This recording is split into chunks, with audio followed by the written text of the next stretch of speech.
see it as a journal, a live journal, if you guys remember that. I remember Live Journal, that was the first one I used, I think.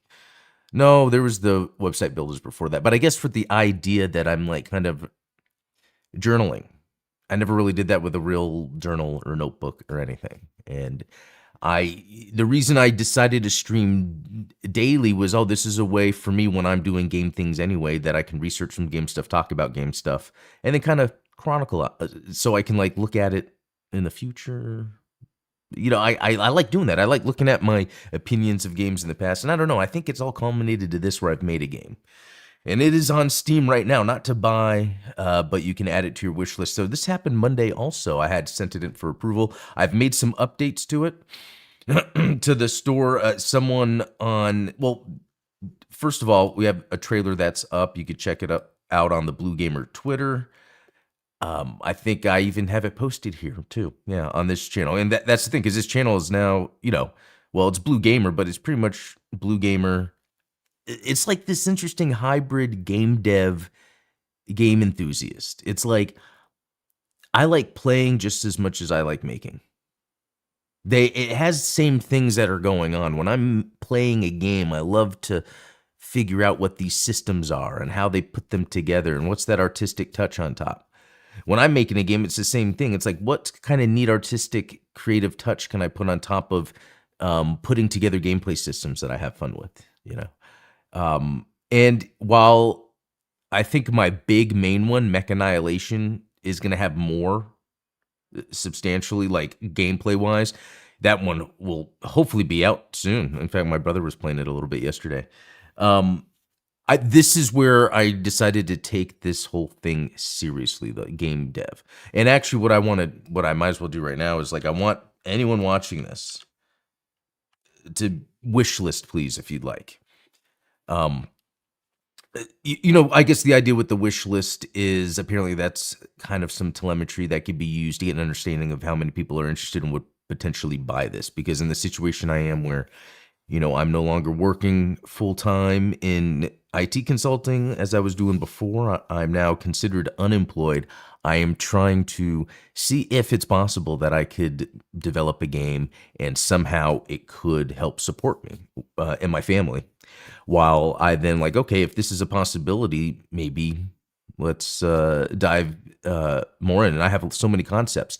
And again, Mech Annihilation is the bigger one. So what I was trying to get to was that I felt like it was more important for me to kind of scale back, make a smaller game, but have that concrete scope where I'm not deviating too much from a specific plan, because I think that allows something to come out as more produced than it probably was, especially because I'm using AI code generation. So even though I'm building it in a game engine, Codex and Claude is helping me generate the code for that, which I have no problem with. If that's what game developers need to do to get to where they want and show us something awesome, I'm down with that. So that, because I'm so into video games, that's another part of this channel. It's always been me talking about games. Since I'm so into games, when I want to then describe game mechanics and how it would work and how it would feel, it's very easy for me to interface with the Claude Code and Codex and get the outcome I want. Because then I'm jumping into the game, again, using my, 30 plus years video game experiences playing games, playing what has been coded. And I'm like, either yes, this works, or no, that doesn't work. And then I quickly iterate. I can quickly get to what I need to do to adapt, to make it not seem like, because I think it's okay and it's fun to use AI tools to make whatever you want. But I think there is a residue that you need to make sure you remove from that use when you want to put something out there. You don't have to, but I think if you want people to take it seriously, because there could be someone that has an amazing ideas, but anything they generate just doesn't look that great, but they are so happy with their idea anyway, and I get that. But I think there has to be this other layer on top where, if you want, especially right now, I think in the future, people might get over that stuff, kind of like CG in animation. I think that was a big thing. And also CGI in general in movies. There was a period of time where, people would just laugh at special effects, Anyway, and so I'm able to play and then be like, "Yes, exactly, this is what I want, and this is so fun."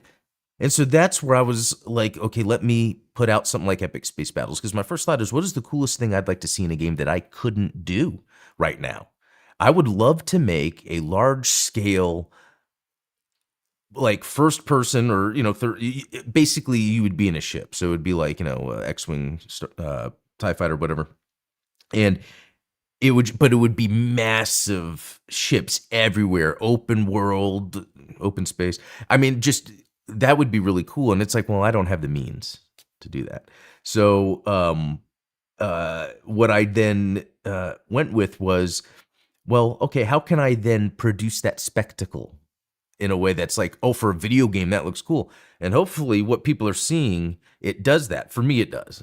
I've never seen a game that it's just showing like this huge fleet. And I was like, well, I'd love to make an RTS, but that's going to take a lot more time, and which is actually what I've been working on since the Gundam game, Mobile Suit Fleet Battle, expanding the RTS elements. But then I was like, well, you know what?